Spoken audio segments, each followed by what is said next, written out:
자, 그래서 그 2학년 5단원에서 첫 번째 파트인 광합성부터 나가볼게요. 광합성부터. 식물과 에너지 부분이고, 일단 첫 번째 먼저 광합성이라 하면은 우리가 얘를 어떻게 정의할 수 있냐면은, 일단은 동물 같은 경우에는 외부의 어떤 다른 생물을 섭취함으로써 에너지를 얻는 방식을 택하는데, 반면에 식물 같은 경우에는 에너지를 얻는 방식이 본인 스스로 빛 에너지를 이용해서 에너지를 이제 생산 혹은 저장하는 과정을 거쳐. 그래서 식물만이 할 수 있는 어떤 과정이고, 이 과정은 일종의 에너지를 저장하는 과정이라고 이해하시면 될 것 같아요. 에너지를 저장하는 과정이다. 그래서 동물은 태양에서부터 오는 빛을 쓸 수 없는데, 식물 같은 경우에는 반면에 이제 광합성을 통해서 그러한 빛 에너지를 본인한테 유용한 형태의 에너지로 바꿀 수 있다. 얘만이 할 수 있는 어떤 되게 특별한 어떤 화학 반응이라고 이해하시면 될 것 같아. 그래서 교재 보시면 광합성이라 그래가지고 정의대로 얘기하자면은, 정의를 보자면 이렇게 쓸 수가 있어. 광합성의 정의는 식물이 물, 그 다음에 이산화탄소를 이용해서 얘를 재료로 삼아서 이 재료만 있고, 그 다음에 추가적으로 이제 빛만 주면은, 빛 에너지만 흡수하면은 이 에너지를 가지고, 즉 이 물과 이 이산화탄소를 조합해서 무엇을 만들 수 있냐면은 포도당과 그 다음에 부산물로서는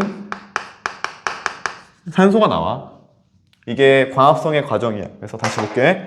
광합성에 필요한 재료는 그래서 뭐냐면, 봐봐. 광합성에 필요한 재료는 물과 이산화탄소, 세 번째로는 이제 빛인 것이고, 그로 인해서 생성되는 생성물들은 뭐가 있냐면은 포도당과 산소가 있는 거야. 됐어? 목적은 뭐였냐면, 식물이 이거 하는 목적은 뭐냐면은 요 포도당을 얻기 위해서야. 이게 목적이에요. 이게 중요한 거고, 이게 일종의 에너지원이라고 보시면 돼. 이게 에너지원이다.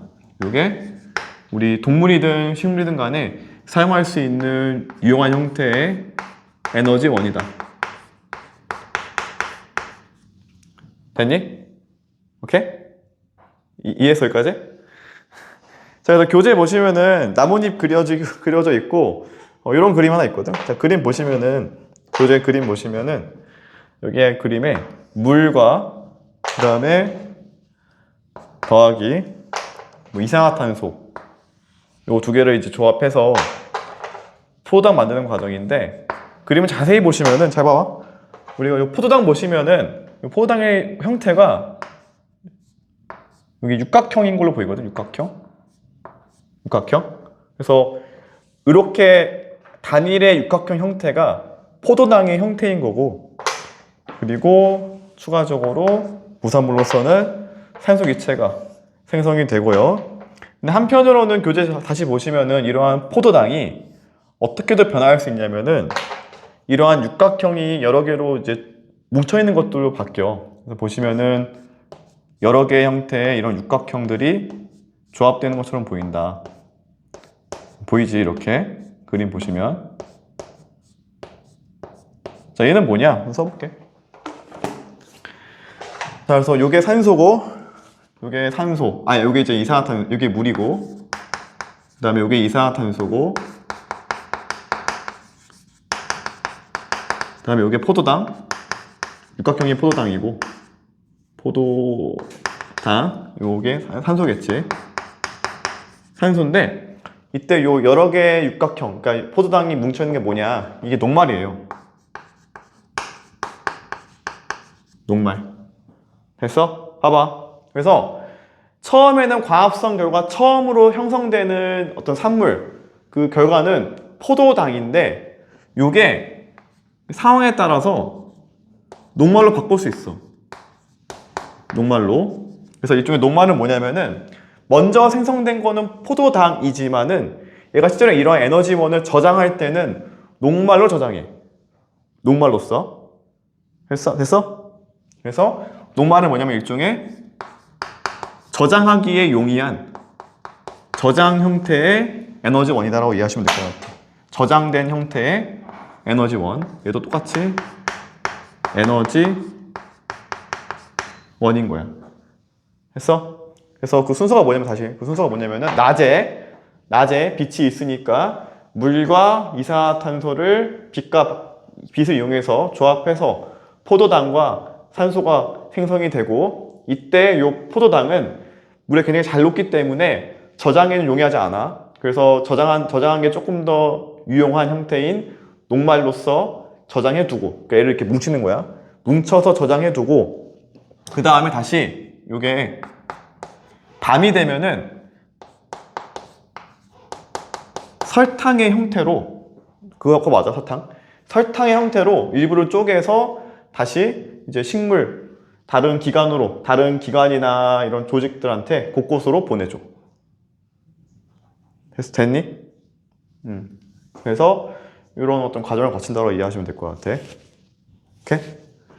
써보면은 설탕 형태는 주로 밤 과정에서 이런 녹말을 쪼개서 이제 설탕의 형태로 다른 식물의 다른 곳으로 보내준다라고 이해하시면 되겠네. 그래서 교재 보시면은 이런 그림도 있어요. 교재 보시면은 이 줄기 부분에 보시면 이 줄기 부분에 이런 식의 물관도 있고, 그래서 이런 물관이 잎으로 이렇게 이제 뻗어나가는 과정도 있고, 그 다음에 요 빨간색 관도 있거든. 빨간색 관. 요 관이 일종의 이제 체관이라 그래가지고 체관이라 그래가지고 요 빨간색 관을 타고 이런 영양분들이 이동할 수가 있어. 써볼게. 요 빨간색 형태의 요 관이 이름은 체관이고 주로 무엇이 이동할 수 있냐면은 영양소가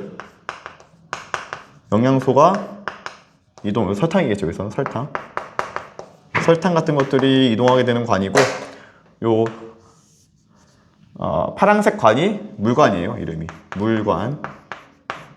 물관의 정의는 알겠지? 물이 흐르는 관인 거야. 물이 통하는 관.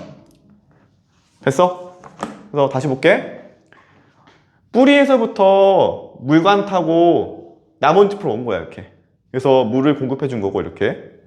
두 번째, 이산화탄소는 어떻게 온 거냐면, 여기에 어떻게 온 거냐면은 식물의 주로 뒷면에 뭐가 있냐면 기공이란 게 있어요. 그래서 기공이란 게 이렇게 식물의 뒷면에는 구멍이 있거든. 그래서 얘네들이 다 기공일 텐데 다 기공이에요. 그래서 이러한 기공 타고 이산화탄소가 들어온 거고. 됐어? 그 다음에 이러한 포도당은 이따가 할게. 별도의 어떤 연록체 안에 저장이 되고 세포 안에 저장이 되고요. 그 다음에 산소는 똑같이, 산소도 동일하게 기공 타고 나가. 이렇게 이산화탄소도 기공 타고 들어올 수 있고, 이렇게. 됐어? 그래서 공기가 통하는 관이 바로 기공인 거야. 기공의 역할은 이산화탄소, 산소 같은 것들, 즉 그런 공기가 통하는 관이다. 통하는 곳. 이게 기공의 어떤 역할이라고 보면 되겠네. 된 여기까지? 이게 어떤 식물의 광합성 과정이라고 이해하시면 되고, 제일 중요한 건 요 식이 제일 중요해. 요 식이 제일 중요하고, 이 과정에서 처음에 형성되는 어떤 산물은 포도당인데, 얘들이 녹말로서 저장했다가 밤이 되면은 다시 얘들이 밤이 되면 육각형 두 개가 붙어 있는 형태인 설탕으로 바꿔서 써볼게. 이거 설탕이에요. 설탕으로 바꿔서 다시 얘들이 요 체관 타고 다른 곳으로 간다. 그래서 여기서 에너지를 저장하고, 저장된 에너지를 다른 곳으로 보내줘야 돼. 뭐 열매든 뿌리든 다른 줄기든 간에 살아있으려면 에너지가 필요하거든. 그래서 이런 에너지 형태, 이런 에너지를 다른 곳으로 공급해준다라고 이해하시면 되겠네.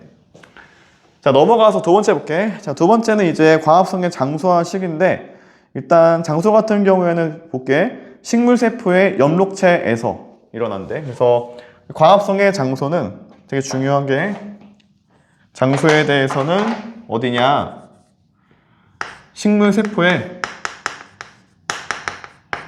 어떤 특정한 기관인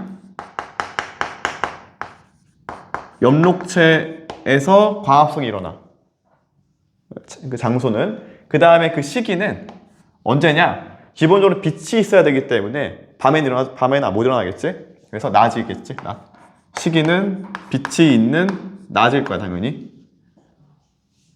됐니? 다시 중요한 건 뭐라고? 과합성이 뭐냐? 이거다라는 거고 그 과정이 이렇다는 것이고 무엇이 또 이러겠지. 두 번째, 어디서 일어나냐 이러한 과합성은 도대체 어디서 일어나냐라고 물어본다면은 세포 안에 엽록체라는 소기관에서 일어나. 세포 속에서의 엽록체.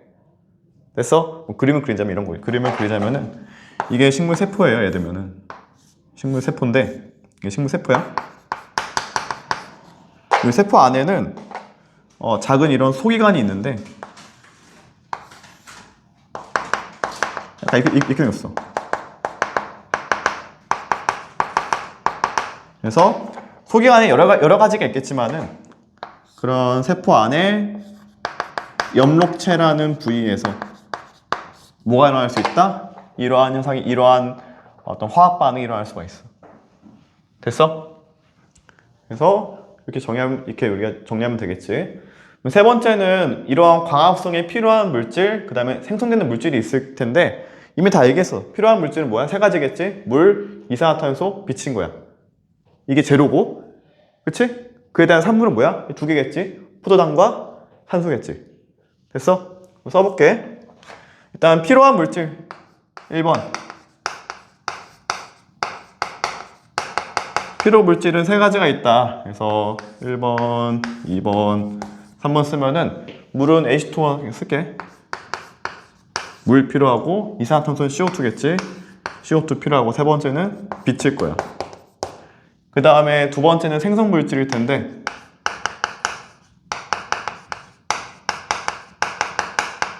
생성 물질 같은 경우에는 두 가지겠지. 포도당과 산소겠지.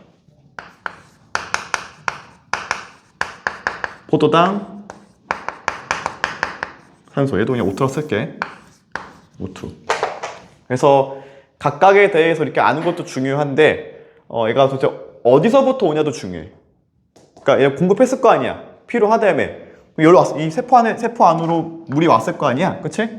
물이 왔겠지? 어떻게 왔니라고 물어본다면 어떻게 왔겠어? 당연히 식물의 뿌리에서부터 물을 흡수해서 줄기로 와서, 그치? 물관 타고 잎을 온 거겠지. 그치? 그리고 이 잎을 구성하고 있는 수많은 세포들. 수많은 이런 세포들 속에서의 어디? 엽록체 안에서 일어나는 과정인 거야. 됐니? 됐어? 이런 과정이다. 그래서 교재 보시면은 이제 물 읽어볼게. 물 보시면은 뿌리에서 흡수되어 물관 통해서 잎까지 이동한다. 그렇게 알고 있어야 돼. 오케이? 시험 이렇게 물어봐. 그래서 물은 어떻게 공급되니? 저렇게 공급이 돼요. 그래서 물 같은 경우에는 기본적인 이 과정이 어떻게 왔니라고 물어본다면은 뿌리에서부터 와서 이제 물관 타고 왔습니다 라고 쓰면 되겠지. 그 다음에 두 번째 볼게요. 두 번째는 CO2일 텐데 CO2에서는 기공 타고 온 거야. CO2는 기공에서부터 왔겠지. 여기 잎의 주로 뒷면에 분포하고 있는, 잎의 뒷면이야? 아니야. 주로 뒷면에 있는 기공 타고 왔겠다. 그 다음에 세 번째 빛 같은 경우에는, 자 볼게. 빛은 잘 봐야 돼. 빛도 누가 받아야 될 거 아니야. 빛도 그냥 준다고 받는 게 아니라 빛을 받을 수 있는 물질이 필요한 거야. 당연히. 그래서 빛을 따로 받을 수 있는, 잘 봐. 엽록체 속이야. 다시. 이러한 또 다른 소기관 속에서도 뭐가 있어? 이런 엽록체라는 소기관 안에도 뭐가 있어? 엽록체 속에 엽록소라는 색소가 흡수해줘. 얘가. 그러니까 그 과정이 뭐냐? 다시 우리가 이 순서를 보자면은 세포 안에 뭐가 있는 거야? 세포 안에 소기관인 엽록체가 있는 거고, 됐어? 이러한 엽록체 안에 초록색 빛을 내는, 즉 색소를 가지고 있는 뭐가 있는 거야? 엽록소가 있는 거야. 근데 이러한 엽록소에서 뭘 받을 수 있는 거야? 빛을 받는 거야. 이해했니? 무슨 말인지? 혹시 다시 그려볼게. 그러니까 이게 만약에 엽록체라고 하면은, 그치? 이게 만약에 엽록체라고 하면은 여기 안에 이렇게 초록색 색소가 있어요. 이런 점이 있어. 점 같은 애들이. 얘들이 다 뭐라고? 엽록소라고. 그리고 얘가 바로 뭘 흡수한다고? 얘가 빛을 따로 흡수해. 됐어? 그래서 다시 필요한 물질 세 가지고 이 세 가지가 어떻게 왔고 누가 담당하냐를 지금 언급해 준 거야. 이거 명확히 해주셔야 돼. 은근히 헷갈리거든 이게. 그 다음에 두 번째 볼게. 두 번째는 생성 물질인 건데 생성 물질은 이제 포도당, 그 다음에 O2 두 가지겠지? 또 써볼게요. 또 이거 보시면 이거 봐봐. 교재 보시면은 포도당은 광합성으로 처음 만들어지는 양분이래. 아까 분명히 얘기했었어. 자 봐봐.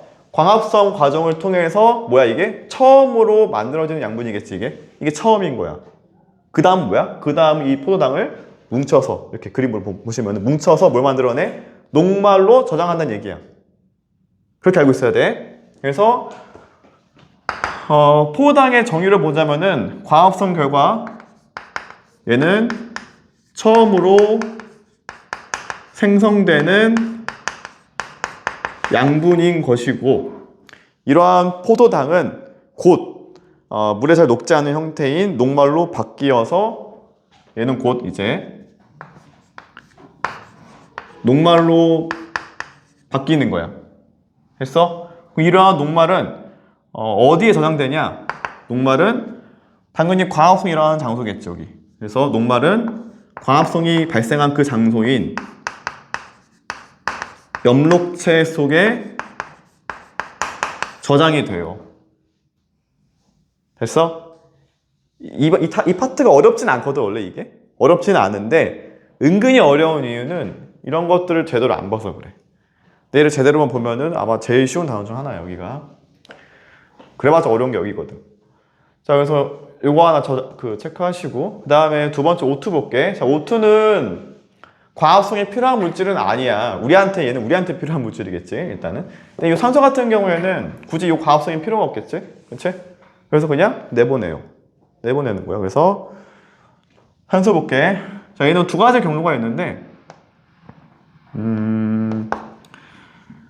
자, 볼게. 일부는 식물의 호흡에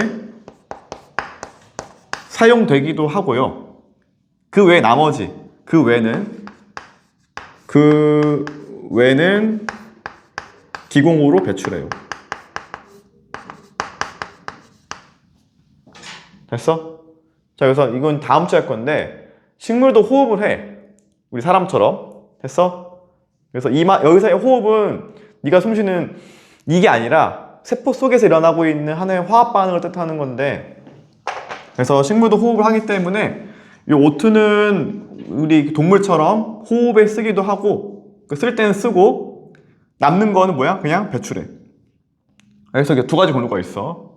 둘 다 알고 있어야 돼. 그래서 일부는 호흡에 쓰이고요. 일부 그 외에는 배출한다. 이렇게 두 가지로 분류해서 암기하시면 되겠지? 됐어? 그리고 요 배출한 산소는 이걸 다시 우리가 호흡에 쓰는 거야. 어떻게 보면은. 알겠지? 넘어가서 아마 요 과학성 파트에서 가장 어려운 부분까지 하면 될 것 같아. 자, 과학성에 필요한 요소 확인. 저기 해볼게. 광합성에 필요한 요소 확인. 이게 두 번째 여기 BTB 파트인 건데 봐봐. 시험에 100% 출제가 되고 이 부분은 학생들이 가장 어려워하는 부분 중 하나인데 잘 이해하면은 뭐 크게 어렵지는 않을 것 같아.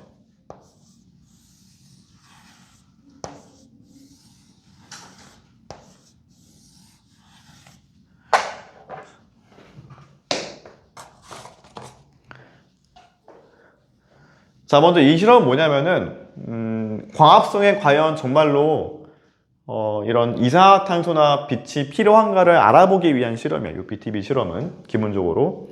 그리고 이 BTB라는 용액은 뭐냐면은 써볼게. 되게 중요한 정보인데 이 BTB라는 용액은 어떠한 특성을 가지고 있냐면 이 액성에 따라서 색깔이 바뀌어요. 그래서 액성에 따라서 노란색, 초록색, 파란색 세 가지 형태를 띌 수 있는데 일단 노란색은 어떨 때 노란색으로 뜰 수 있냐면 요 용액 안에 BTB 용액 안에 CO2 이산화탄소가 많으면 노랑을 띠고요.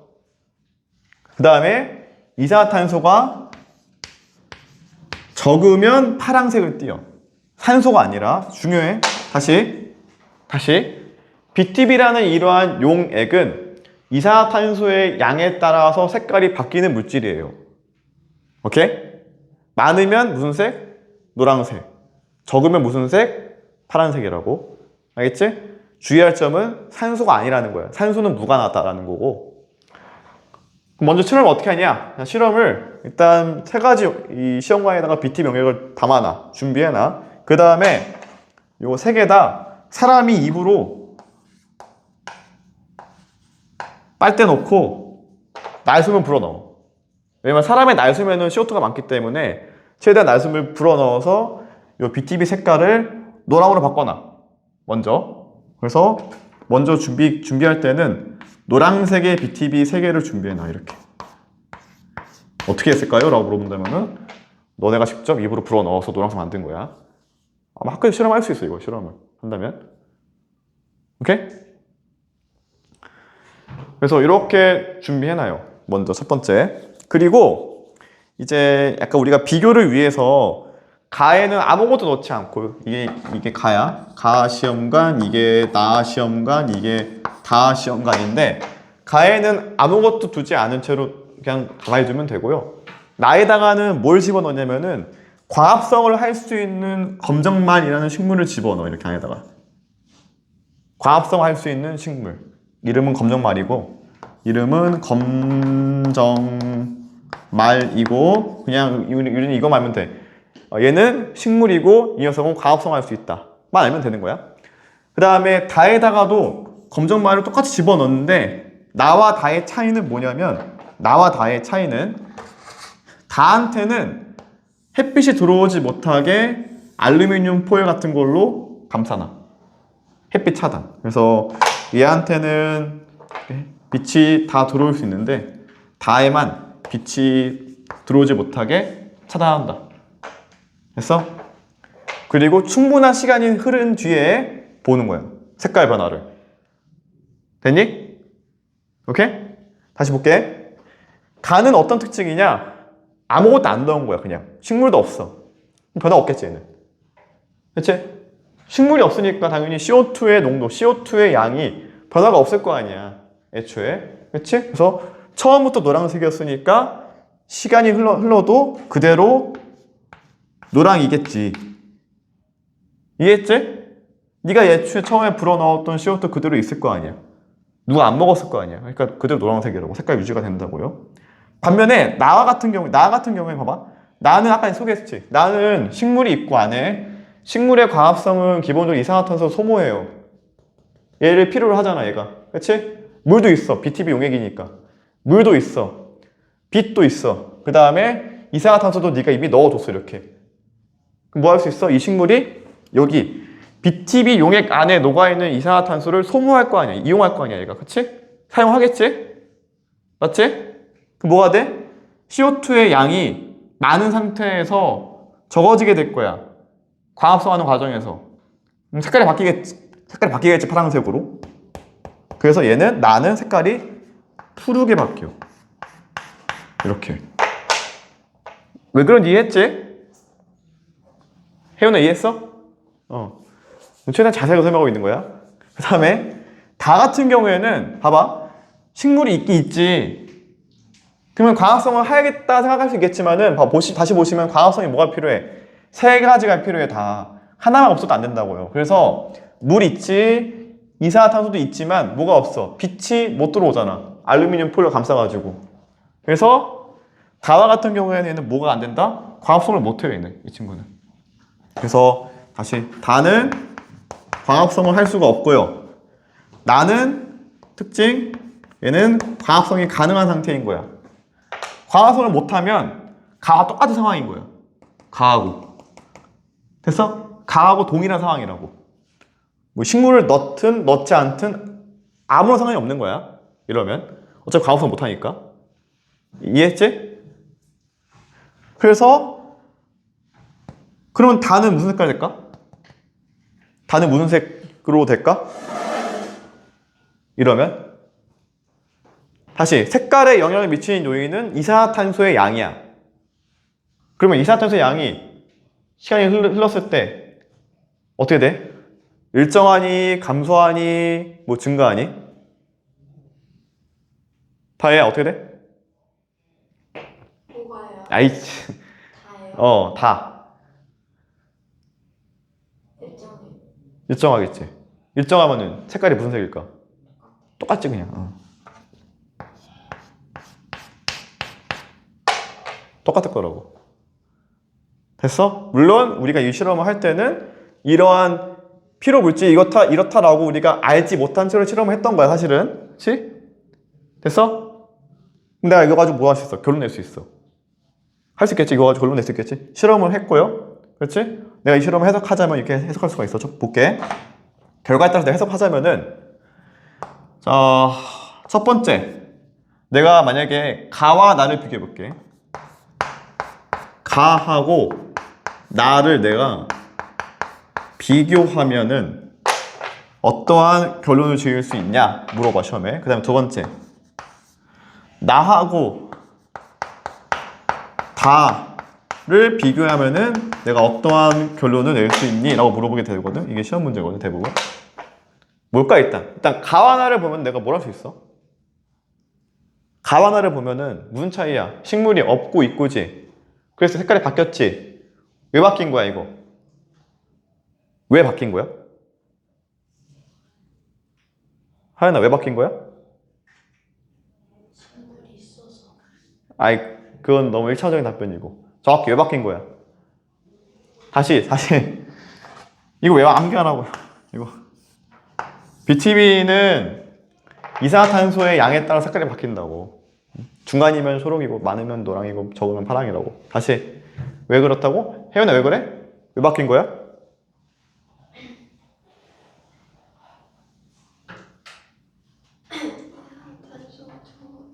그렇지. 그러니까 정확히는 이산화탄소를 소모했기 때문이겠지.